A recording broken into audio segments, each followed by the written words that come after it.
On doit prôner la maîtrise de la pluviométrie, du climat, de la pédologie, de la salinité, des engrais, des produits chimiques, mais on doit aussi maîtriser le péril aviaire. Mais tous ces aspects-là doivent être appris à l'école et pratiqués sur le terrain. En ce qui concerne la recherche, je prône la mise en place d'une stratégie didactique de recherche-développement dans le domaine de la filière céréalière en général et du riz en particulier. Je prône également la valorisation des technologies agroalimentaires et le renforcement des chaînes de valeur céréalières. Je prône l'intégration de la recherche agroalimentaire et la recherche agricole. Parce qu'aujourd'hui, c'est deux recherches différentes. Je pense qu'on doit voir quels sont les points de convergence, qu'on puisse mettre des chercheurs là-dessus, mais que ce soit des chercheurs qui sont proches des producteurs.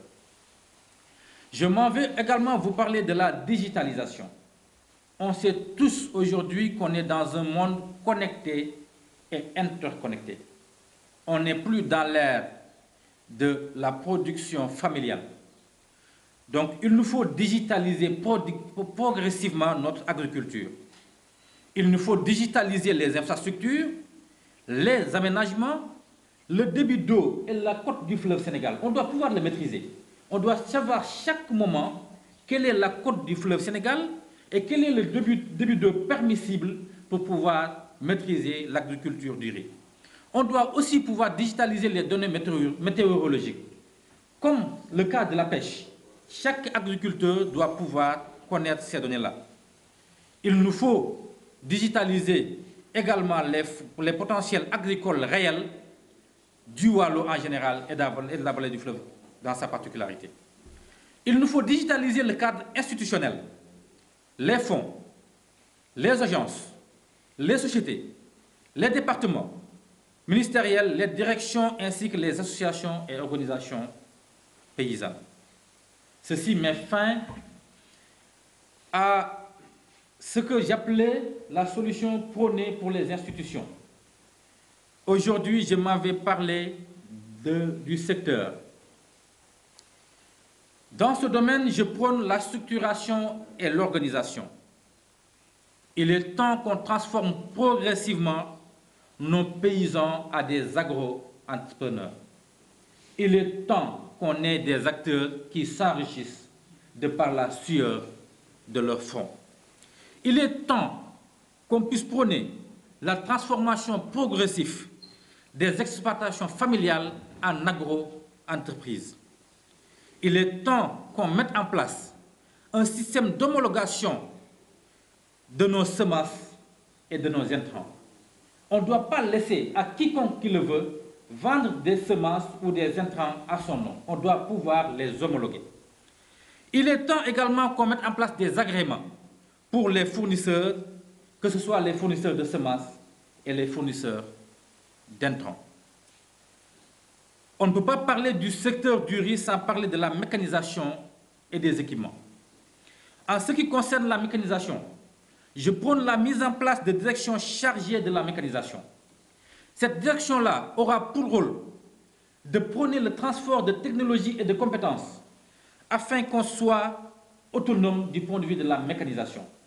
Les machines qu'on reçoit de l'Asie, les machines qu'on reçoit de l'Europe, ces machines-là doivent être tropicalisées. On doit pouvoir maîtriser notre parc de machines, savoir quel est le nombre d'engins agricoles qui sont dans le Waalo. Mais également, on doit pouvoir assurer le service après-vente adéquat pour l'ensemble de ces machines-là. Il nous faut promouvoir des rizeries agricoles, mais à proximité des zones de production. On sait tous la cartographie de ces rizeries-là.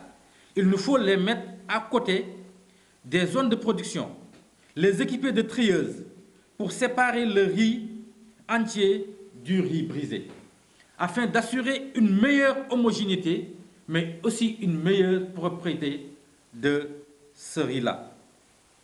On doit encadrer l'amélioration des décortiqueuses villageoises.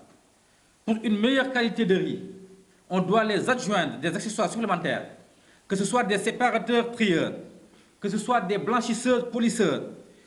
Cela est possible par une collaboration entre les acteurs, les fournisseurs et les experts en recherche-développement. Mais également, il nous faut accentuer la transformation du riz local entier en riz brisé de qualité. Parce qu'on sait tous que le Sénégalais, il est friand du riz brisé. Donc, ces rizeries-là doivent être orientées production de riz, mais production de riz brisé de qualité. En ce qui concerne les infrastructures, il est temps qu'on mette en place des magasins de stockage.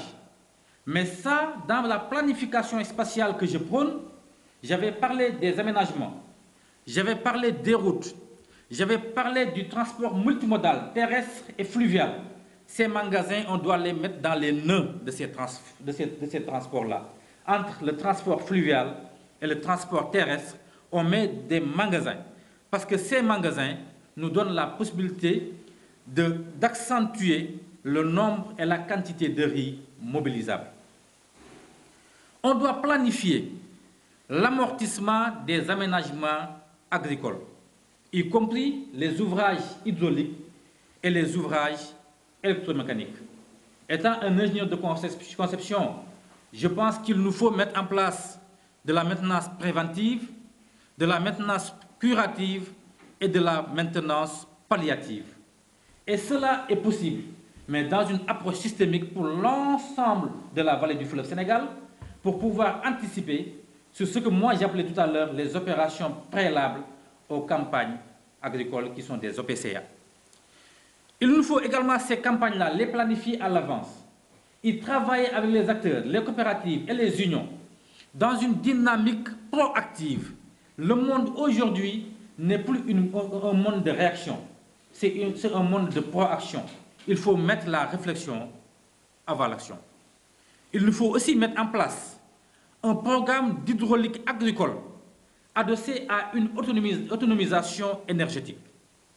J'ai vu, hier j'étais dans le Boudoum, où on a à peu près 4 000 voire 5 000 hectares de terre. L'État a commencé à mettre en place des systèmes photovoltaïques indépendants. J'encourage qu'on continue dans ce domaine-là. Je me rappelle, il y a de cela 2 ans, dans la zone de débit, les agriculteurs ont eu une perte colossale en production qui était due à l'absence d'énergie électrique à temps parce que leur pompage était branché au courant de la Sénélec. Pour l'innovation, il nous faut innover. On a besoin de riz, mais aussi on a besoin de produits halieutiques. Le riz seul ne suffit pas.